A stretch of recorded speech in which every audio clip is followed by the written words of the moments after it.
Hey guys, welcome back to the Sewer Rat Podcast. It's your host, Sebastian, aka Arctic Force. And I'm Bill, aka BDR Productions. And today we're going to be talking about a very interesting science discovery that has the whole news in shock. It is LK99. This Yeah, compound we about to be is nerds. oh yeah, we're about to be nerds. This chemical compound is allegedly a room temperature superconductor. And Sebastian, what can you give us some insight on what this means? So, superconductors typically never exist at room temperature. They have to exist at some extreme temperature, or else they don't last very long. They typically just will go away and they lose the property. A superconductor is a material that can allow electrons, what we need for our electricity to work, to flow with practically zero resistance.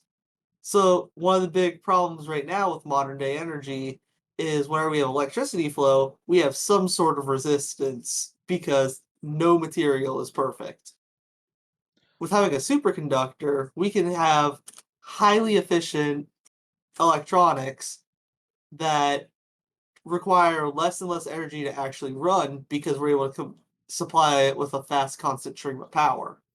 If I'm not mistaken, currently all superconductors take a lot of pressure to utilize and extreme temperatures, cold temperatures, such as using to get to that temperature, liquid nitrogen and liquid hydrogen.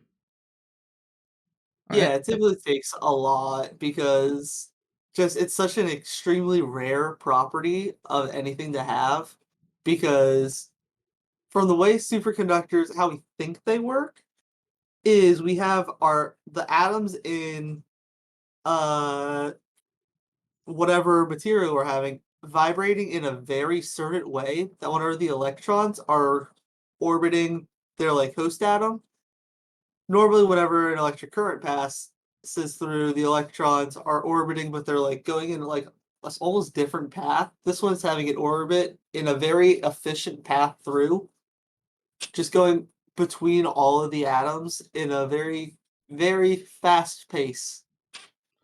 So I've been looking into the OK99, right? And not only there's a lot of conspiracy going on with this, if it's actually truthful or not. If it's actually A, it is what they say it is, and B, um, if people were able to recreate it, and some have failed, but there's only been two attempts of as of current recording. That's actually been successful, which is the original one in Korea, and the second one in I don't know which city, but it was in China, and all of it's with the very small amounts. Now, two things two things I saw very interesting with this. A, it floats it like levitates off the ground, which is mind-boggling. Yep, that's a And property of almost every superconductor. mhm. And B, that it's is able to conduct energy, which they've explained, and I thought it was fascinating, with zero loss of with zero energy lost. Which, for those who don't know, when energy is lost through electricity, it produces heat, such as like a lot of electronics that do produce heat, such as like PCs, even your toaster. Your toaster's designed to produce heat. It's I find it very interesting that it's able to do it without losing any energy. Um, Now, if it's actually it, if it is what it says it is, and it's actually truthful, and it's not able to figure out how to produce it and more replicate it and more frequently. Do you know what And in larger exactly? batches, Hmm. 'cause and in larger batches, because Oh, right now it makes such a very minuscule amount. do you have any predictions of what this could actually do? Well, from what I've read, one of the big there's two big ones that people are seeing. One of the biggest things right now is any computer has to have massive cooling units in it, especially like supercomputers that are being used to like run large programs at a time, or like uh just computers that are like running AI at high level. Those take a lot of cooling, and that's not something that's always able to be given to those computers. A superconductor would get rid of a lot of the problems that occur with that. And then the other thing is, with such a strong magnetic, or with a strong levitating force, if you get enough of that, there are railroad tracks that are designed to hold these trains that almost levitate. Typically, they use very strong magnets, but I believe it could be possible to use superconductors. And who knows, superconductors could lead to flying cars. Flying cars, flying trains. Bro, what if we made planes fly with them? That's a That's joke. crazy. It's a joke. But like, I mean, actually, you know what? That's enough crazy talk. I was about to say maybe if you make a you know what? I'm not I'm not the sciencey man here. You are. I just read up on it. But think about what else? Like smartphones definitely would be improved if Yep. with the conductors. Just You know, imagine having like almost the mini computers. yeah, any kind of technology. It'd be crazy. The only thing though with how like when I say simple, I watched a video on how it's supposed to be made. And not to say it's simple, because one of the procedures is to heat something up to I think was 700 degrees Celsius, a little higher than that. Ooh, that's very hot. I forget exactly what all the compounds that were in it, but it seemed the way that it was described. It seemed some science labs would be able to replicate it easily.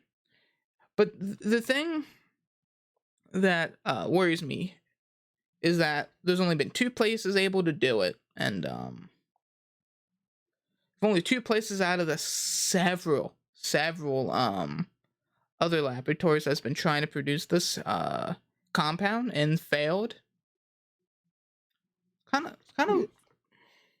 that I don't is a know. little worrying, but also we have to remember science is very finicky.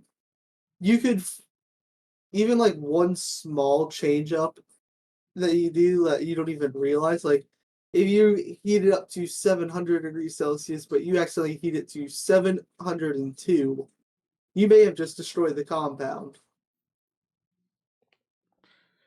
Yeah, I'm not too educated on the physics and chemistry of the such things. So could you explain to me how so with such small like minute differences like temperature really Because affect it?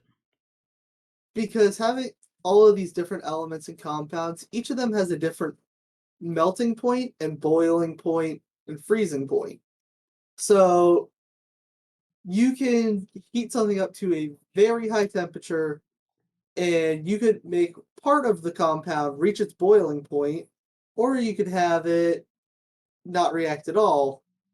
That's typically how we dilute stuff, or not dilute, that's how we typically purify stuff, especially in like organic chemistry, is we have to boil things off at very specific temperatures to move compounds around. But what can also happen is, depending on the temperature you're at, you can have different reactions take place, because what always happens in an experiment is what takes the least amount of energy. So let's say you're adding compounds A, B, and C to a flask, and compound A and B take 50 joules of energy to uh, combine, while compounds A and C take 75. Because it's the most efficient process, you are almost always going to have process A and B go through and make the majority of the product. The way we typically get around this is through items called catalysts that will affect like the point of C, how much energy it would need to bond to A. It will take the point of C and it would lower it down below that 50 if we're trying to only do it in a flask that has A, B, and C. So The problem is finding a good catalyst that won't denature or won't change the whole time because our body uses a bunch of catalysts. Like I know you've heard of enzymes. Yeah. A lot of the enzymes in our body, I believe, are catalysts or use catalysts. So we're basically applying the same thing just to something inorganic. Um, it would be crazy if they actually figure this stuff out and actually, and if it is true, you could, like, throughout like decades or 2 decades from now, I could. This stuff is wild, and technology as a whole is really is really changing just right in front of our eyes. If this is true. Yeah, I know because I read something. I'm like, I believe it was from the time it was like the beginning of the 2000s to currently. We have had more scientific progress than like the past 400 years. It was something crazy like that. Just because with the invention of stuff like smartphones and how easily everybody can communicate with each other, and the deeper understanding we get of stuff leads to more rapid discoveries. Well, you also got to think during a couple of hundred years ago, alchemy was believed. Don't you be dissing on alchemy. Alchemy is interesting. I love me some alchemy. Come on, guys. Carbon's not an element, but fire, water, air, and earth are. Yeah. Well, luckily we've developed the understanding of actual science. I mean, I shouldn't say actual because it's just a Eh, theory. It- Alchemy did lead to current science, specifically chemistry. Fun fact, so I've done a project on this in college, but there was a guy named Sir Francis Bacon, very famous man. He saw alchemy and he hated it with a passion. He was like, this is not scientific at all. He's the reason we have the scientific method now. He went through and created a set standard of procedures that all science experiments need to do to be proven that you can do stuff. Because people are saying mumbo jumbo, like, yeah, I can turn copper into gold. And then they're like, oh, I guess I can't just recreate that right now. The gods aren't smiling on, or God's not smiling on me. So Sir Francis Bacon's like, no, if you're doing science, every single thing needs to be reproducible, and you need to be able to follow this method. I mean, I know there's been a lot of like weird things, sciences and medicines back then, but luckily today, and luckily for the scientific method, we're able to actually reproduce all tests like that. And I think with the way technology has evolved, with what's newly coming out and what's been kind of slowly evolving, such as like AI, it's gonna be interesting next decade, or at least next 5 years. Yeah, speaking of Um, AI, did you see that now AI is able to replicate songs based on your brainwaves? no, tell us about that. Yeah, so scientists were doing a study where they were taking patients, having them think of a song, or they're playing a song, and then had the patients go into an MRI machine. And then the MRI machine would create brain scans. And then they told an AI recreate the song using the brain scans. And the AI was getting the same genres of music, the same styles, the same beats, pace, art, musicality to it. I think the only thing the AI couldn't get was the actual lyrics. But it's crazy to think that now we're just having AI be able to look at what our brains thinking and be like, okay, I can tell you what's happening there. Now, I'm still like mentally recovering over the fact that AI can can take like voice and like a people's signature like voice and convert it and replace it over another person's voice on like music. Like I've seen all this AI cover music and I think it's wild. Like absolutely wild, and I've only seen it getting better and better throughout like months. Like Yeah, the AI music also takes a lot of practice because a lot of times the people who are making it, they are using the program to get, but then they have to create the intonation of the voice on how they're trying to do it, because you could technically take anybody's voice waves and then if they talk in monotone like this, you could recreate it pretty easily. But the way people normally talk is our voice the pitch of our voice goes up and down as we talk slightly.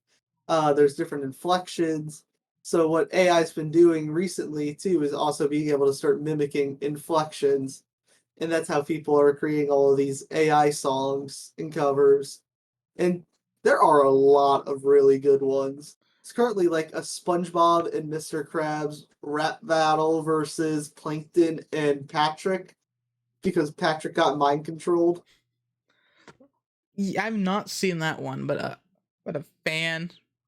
I have a couple good favorites. Um, like Hank Hill singing "Big Iron on His Hip," or Not like the seen that one. droid from Star Wars singing "Fly Me to the Moon." I love the Star Wars droid singing. And there's a couple of SpongeBob ones. I forget there was a SpongeBob one, and like I think it was Peter Griffin or something singing the duet to the song "Wake I've Me Up seen Golden. Inside." Oh my god. I've seen So like a funny. couple of people singing Golden Hour. Specifically, like I saw Mordecai from Regular Show, or like we saw. I still think my favorite ones are Eric Cartman singing like Wrecking Ball or I've seen him do Golden Hour. There's a guy on YouTube who is dedicated to making Eric Cartman from South Park cover as many songs as he can. That's wild. I mean, AI is just wild in general. I mean, It's they're so much taking a fun lot though. of creatives, such as music, art. AI is really good at replicating a lot of stuff, and with the You next see, couple years, there's a problem with AI art right now. Have you seen it? and AI art is now making art of other AI art. It's getting progressively worse over time. dude, that's wild. I have not. I just kind of like I kind of tune it out because AI art just hurts me in a sense of like that. I look at it and I'm like, huh, this makes me upset. I I, I just don't like looking at it because if it's able to mimic artists types of art, Yeah, that's gonna start putting people out of business. uh, Because uh, all they gotta AI art takes like no time to generate too. yeah, or So all they're like gonna have to sorry, do is like give a prompt and then oh I don't like how that looks, re-roll. I don't like how that looks, re-roll yeah. until they get what they want. I don't know if you're aware, but even in Photoshop, you could just like select a little area, kind of like generate something. Like if you want a cat, you could just generate like a stock cat or like Oh yeah, dog or it whatever. makes you also have it like fill holes. So like you can get an image and then like you just click a drag up above it and it say like fill image and it'll use AI to put whatever it can think of. So I've Yeah. seen people doing that, like extending images. hmm But still, like and most like human AI, no, most images of humans that AI has created is still very uncanny. We haven't got there yet, but it's getting really close. Especially how sometimes humans have like a third arm, on the side, or like their eyes a little wonky. But it's still pretty good, pretty good. Just get in there eventually. Or like, Seen people start using AI to do custom animations. yeah, I've seen that too. Mostly mostly it's just of like I've seen it on TikTok and mostly it's just anime girls that they have like dancing or something like that, but it's a bunch of different AI art images strung together. Have you seen like the AI to where it takes like someone's face and like makes turns into like an anime face? I've seen so Yes, many I fails with have. those. I have seen I like to mess around with it every now and again, just think it's fun. Hmm. But I've been turned into a cat girl multiple times. Yeah. My husky has been turned into a cat, and I'm like, Excuse me? That is not a cat right there. Yeah, no, AI is still janky, but It's fun. it is fun. I would say like it's intriguing, except when AI self-learning things just keep getting scary in a sense. But hey, we won't have a Terminator, anything like that ever happen. Hopefully. Hopefully, especially because we don't have our boy in his prime anymore. How is Arnold Schwarzenegger supposed to fight off all of the AI? Yeah, no clue. But I mean, currently we don't have anything that could be too dangerous for them. I mean, they could take over the internet, which would be very, very like hard to take back, depending on how well they do it. It could I also sure. be extremely unfortunate. I guess. I mean, man versus machine. This Yeah, it'll cause a giant uproar. Can you imagine having to restart the internet? would would They don't have, we can't recover anything that was lost. would that be Mm, even possible to restart the internet? I don't know how possible. I was talking about like everything, all servers crash, lose everything. So nothing is being held safe anymore. They have zero backups. Like everything got corrupted. Well, most So we're starting servers. from day one of the internet again.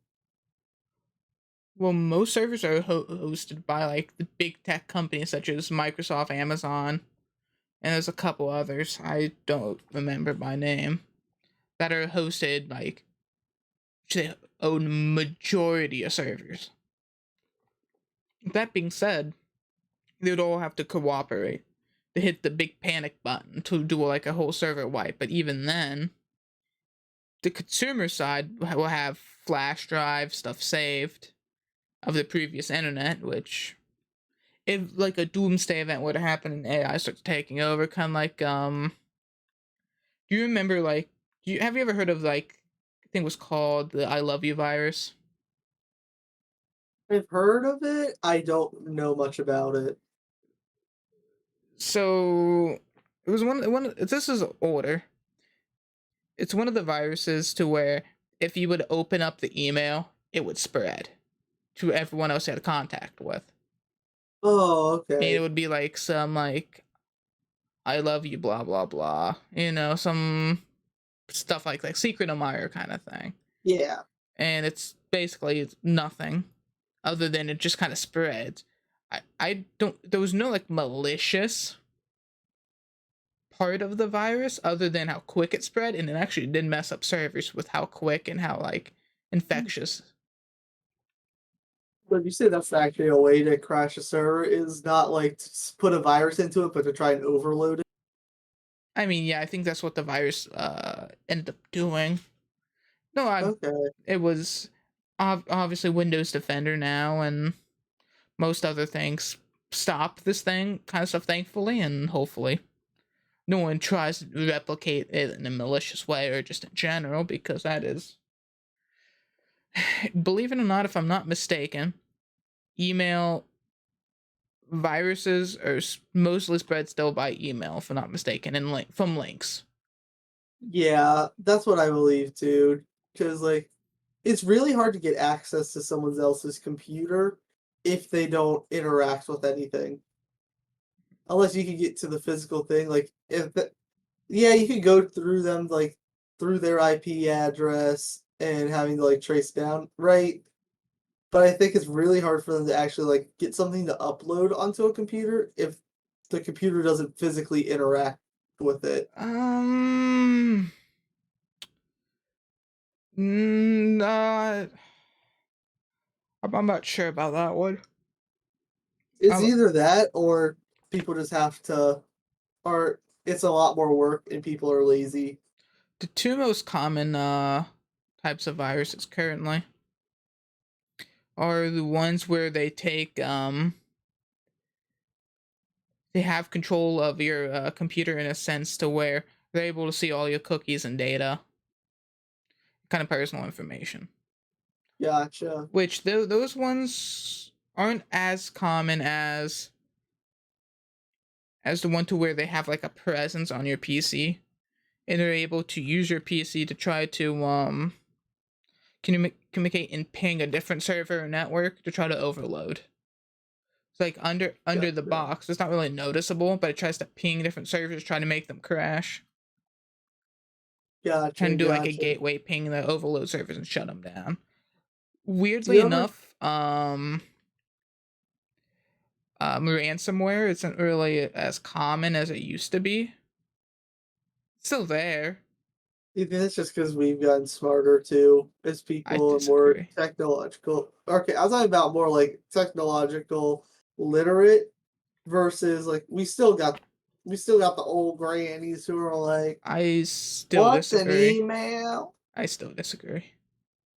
Really, you think our generation isn't as technological literate as past? Define our generation. I'm talking about like 25 below. Okay. You don't think we're better with Listen, technology? when little Timmy wants some V-Bucks, I don't care where they get it. Okay? Listen. I still think there's possibilities and into where I know. people wanting to go on websites to where you I'm not advising people do this, but people go on websites to pirate pieces of media. And I extremely don't recommend doing that because that's where all the golden cows are for these kind of like viruses. Now, ransomware is still not as common, but typically the ones common in that kind of sector is like ransomware for Chrome. Yeah. And that's basically destroying your Chrome and taking your cookies, taking your information, kind of, bada Not bing, my bada boom. cookies. Dude, you don't understand how important those are. No, I know you need to allow cookies to. Whenever you go on websites, you gotta allow cookies and let anything on it work. Yeah, but them taking your Chrome information allows them to know your safe passwords, all this stuff, and Yep. it is wild. It is absolutely wild. Like, I'm not a big guy for like emulation like Windows, and there's a couple of people that have like Linux on stock. Open up a virtual machine and go browse the internet via via an emulator because Hmm. it is a lot. It is a Yeah. lot. Emulating anything too. The websites you get emulators off of are really sketchy. I did I not all of them. Like Ubuntu Linux. That's for like the smooth brain Linux people. I mean, I'm a smooth brain. Don't get me wrong, but like emulating from like there to Windows because arguably Linux is one of the more securest platforms to browse the internet on. I think it's like under like Okay. 5% of pe- people who use operating systems use Linux, Okay. and Windows is off definitely number one, and uh, Mac OS is number two. Gotcha. Gotcha.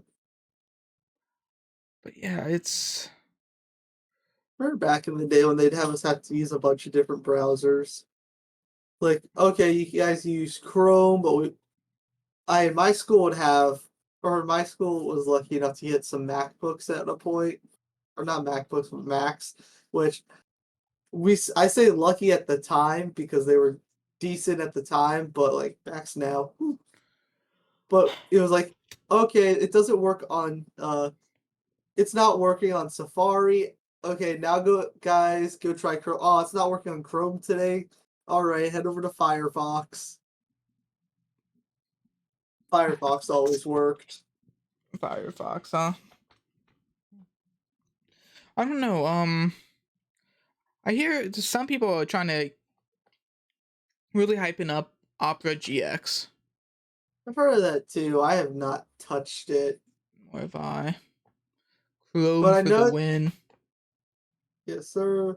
I've heard a lot of people use Opera GX though, just because of how customizable you can make anything on it. Because did you know on Opera GX you can give clicking a custom sound?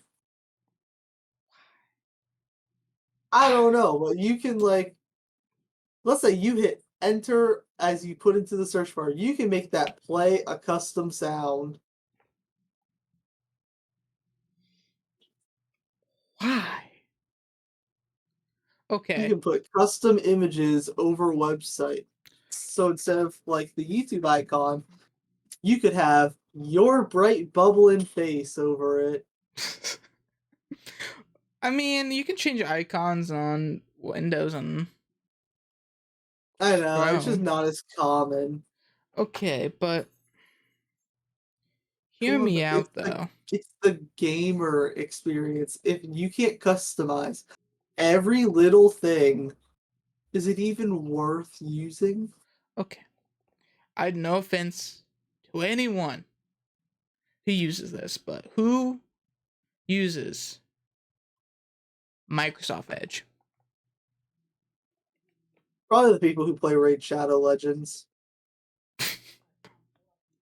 No, I think that group uses Opera GX. No, that's the people who get sponsored by Yeah. Okay, but like it's been tell me if this is not true. You get on Microsoft Edge, type in Chrome, you hit download. Tell me what else you do with it. It is the download Chrome. It is what you use to download Chrome. Exactly. It's in my hotbar, but I don't think I've opened Edge since I got my computer. I rest my case. No, look, can I remove it? Probably can, yeah. Unpin from the taskbar. It's But gone, it's gone. but now, like thinking about it, with the innovation of AI, think about all the quantum CPU you can use with LK99 to make AI super smart, super computing. Supercomputing I know, I this, guess that sounds smooth, brain. Shoot. but no, it's gonna be able to do a lot of crazy stuff. Because with like a Eventually, we're gonna get AI to the point where it can use human knowledge, and that we can use it to predict or to like answer problems that we have with like different texts. So you could ask it stuff like, okay, how can we create a perpetual motion machine with uh no need for energy input? And then it's going to be like, bro, you can't do that. That violates the laws of physics or of thermodynamics. now speaking of human human thought and AI, what about the I forget exactly what's called. It's the thing that Tesla's making, or Elon Musk, is where like they're making some like computer chip they're putting inside people. Oh yeah, I've It's heard supposed to of be that. helping people for like disabilities. I at least at the first notice. The AI Like, takeover. have you ever seen like there was an episode of like The Simpsons to where like people had like little like aux cables to where you could like plug into the side of someone's throat and like wire them to the internet. It's weird. And like think about the internet inside of us. Like it is. Wait, why was someone to get a virus? Yeah, that's what will be very bad. But just remember, you wouldn't download a car. Download a car. Yeah, that was an anti-piracy ad. You wouldn't download a car. Don't download media. Catch me with the AI or with the chip in my brain walking down the street just watching anime or whatever. I mean, I think a lot of media would still be heavily pirated if it wasn't for like services like Spotify, Netflix, etc. Yeah, Um, Bill. hmm. If full dive technology came around, would you be willing to try it? Of what technology? Full dive technology. Full dive technology is actually being developed right now.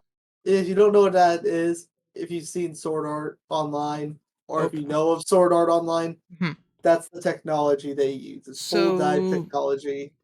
so VR AR kind of combination.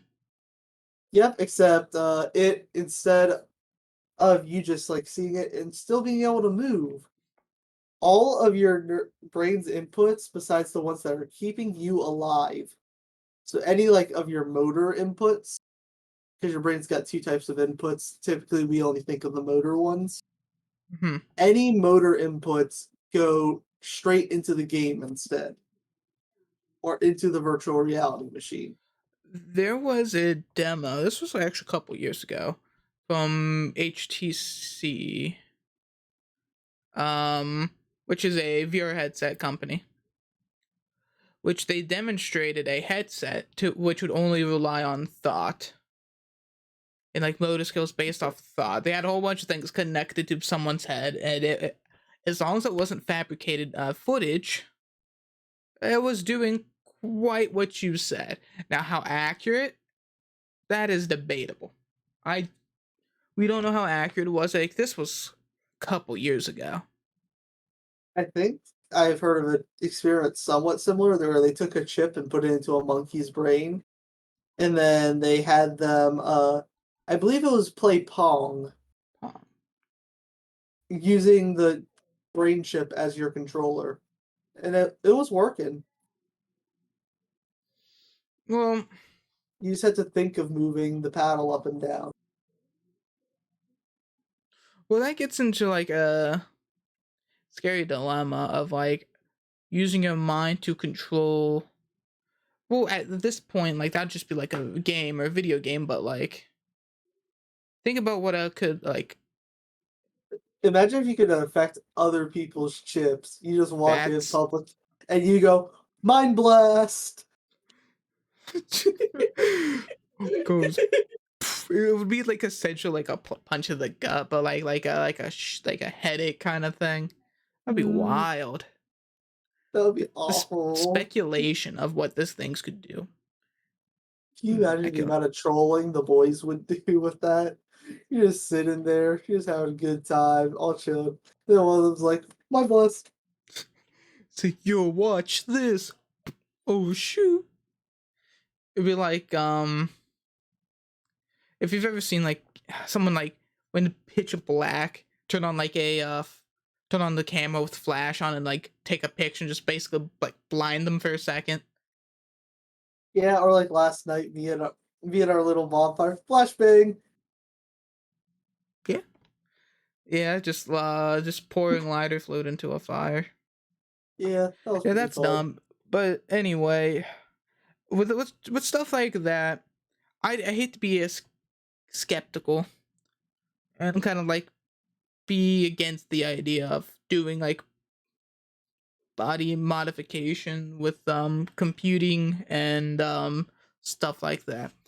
I mean I get like anyone who's disabled, either hearing, vision, with all that stuff. I get like helping it and improving their life and getting them to where like an average human would be.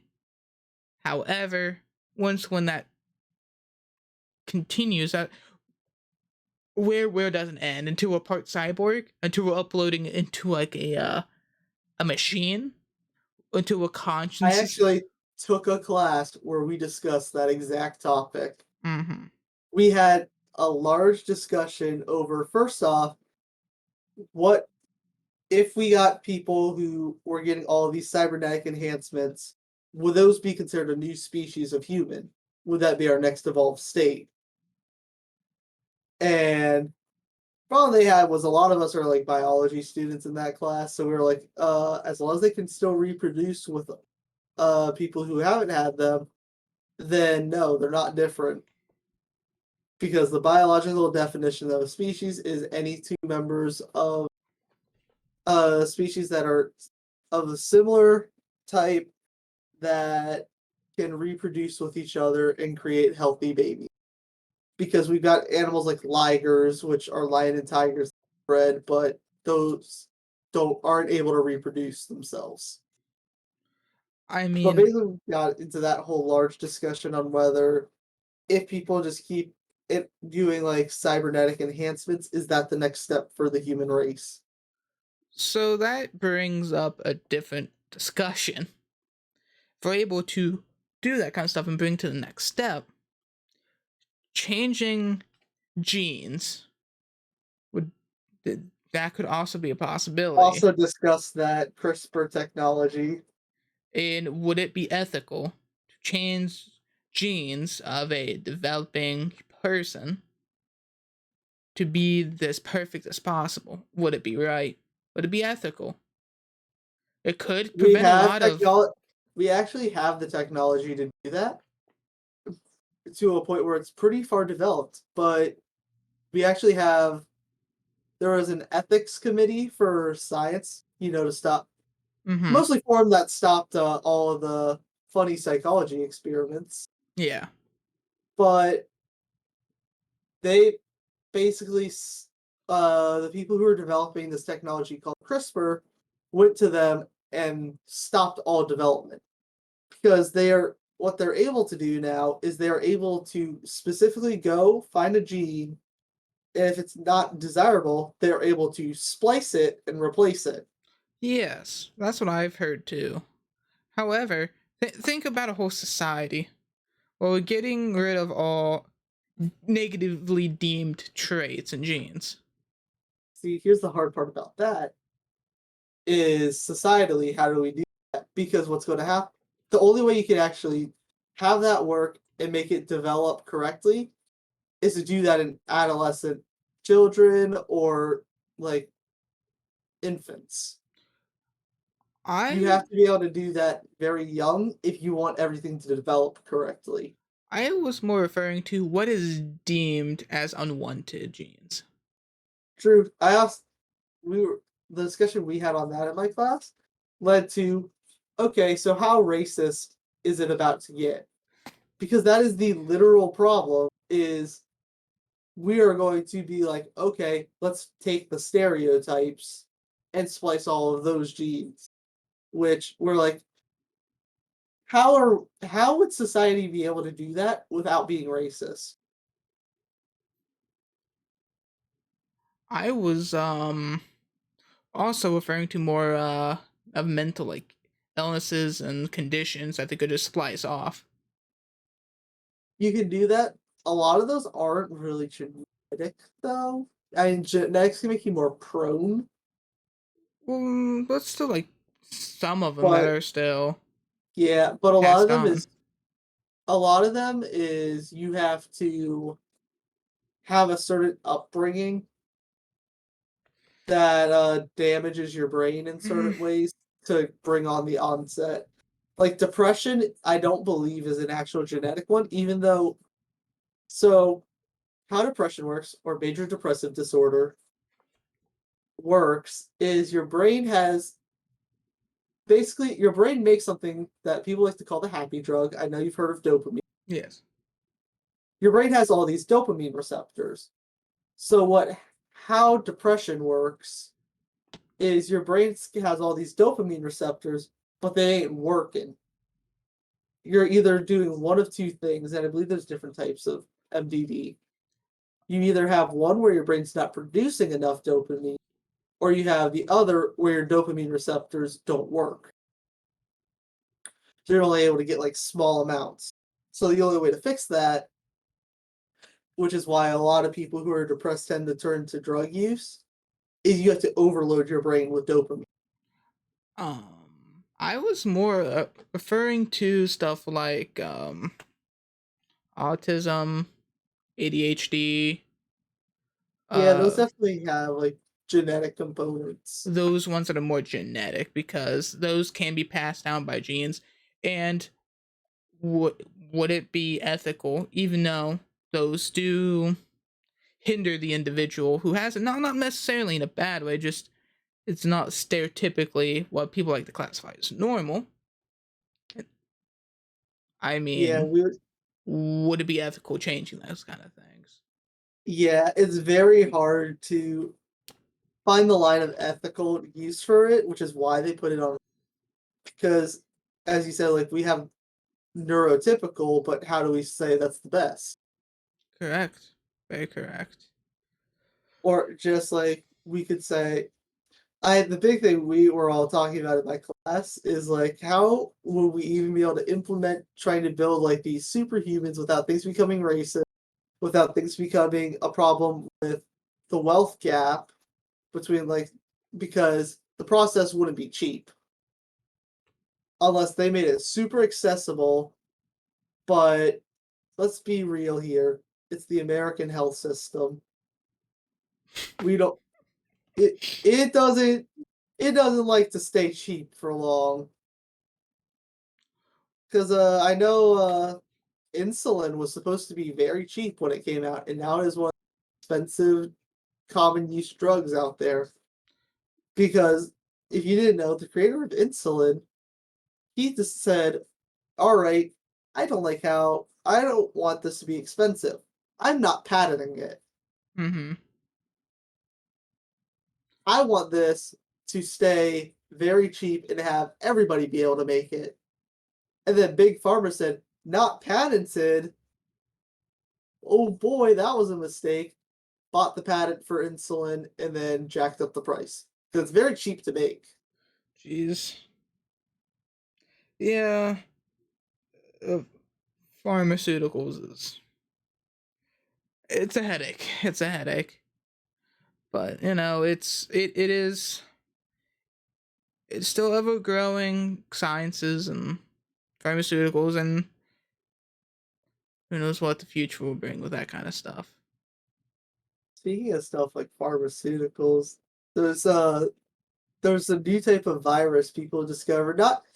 Not dangerous. Not anything like the big bad 2020 virus. Okay. But there's a new type of virus that's showing what there's more diversity. Because if you don't know, viruses aren't actually alive. Viruses aren't alive. They don't have any type of system like that, which is why it's so hard to get rid of that. It's so hard to get rid of viruses typically. Is viruses are they found a new virus type and it's a chonker. Lots of viruses are like these little skinny things that will go over to like single-celled organisms.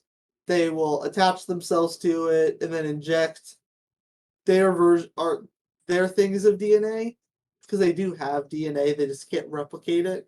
Yeah. Inject it into like a bacteria, which will then have the bacteria instead of replicating into another bacteria, make more of those viruses. But now, or well, we just discovered we got these little chunky boys that are just really thick viruses that have these super long strands of hair. I just think it's interesting to look at because they're pretty decently big for the size of what they're supposed to be, and we don't typically think of viruses as large. So it's kind of cool just to see. We've got these large viruses that there are different phenotypes they show, or they call them morphotypes. um Uh, they're calling them the different haircuts. Explain. Basically, all these like large viruses are having very large strands that come off them, and they're showing in different ways. So people are saying they are different haircuts because of how the different long strands are being arranged. Listen, all I'm gonna say is the only thing I know about cells and microorganisms is them is one thing and one thing only. Yeah, Yeah, I swear to God, it's about if I hear something about the mitochondria it is being a the powerhouse of the powerhouse of the cell, cell. yeah, Yeah, yeah, yeah. you I'm hurt not. me. What? You hurt me because the education system has hurt you. Listen, who needs a cell wall when we got the powerhouse of the cell? That powerhouse. Who needs a cell wall? Well, we don't. No, no, we don't. Uh, Imagine being a plant and having to have a cell wall. Photosynthesis. I want to be green. That's not even what photosynthesis does. I know. Hey, but it turns green, right? Right? No, No? no. That's the chloroplast You know what, giving man? off that green tint because that's the only color of light they can't absorb. Because that's how color works. Yeah, I'm aware how color works. I could definitely say that. For But viewers who don't know, anytime you see a color, that is basically what color is not being absorbed by whatever molecule it is. mhm. So if something's red, that means it's typically absorbing all the blue and green wavelength. White and black is a doozy. One reflects, which is white and black absorbs. Exactly. But I think we had a great talk today about I think we future did too. scary technology. I I'm excited to see where all this goes. I am a big proponent of let's see how far we can uh get science to push everything. You know what I'm more excited What? for? See the What's that? evolution in the rats. Y'all can see the evolution of the rats too. If you come and subscribe down below, hit the like button, leave a comment, join the rat colony. Rat colony? Rats? Rats? This rat. One This of has us? been this has been the Sewer Rat Podcast. Thank you all for watching. Remember, you all have to become one of Of us. us. One One of of us. us. One of One us. of us. Thank you all for watching and have a good day. Peace. Peace.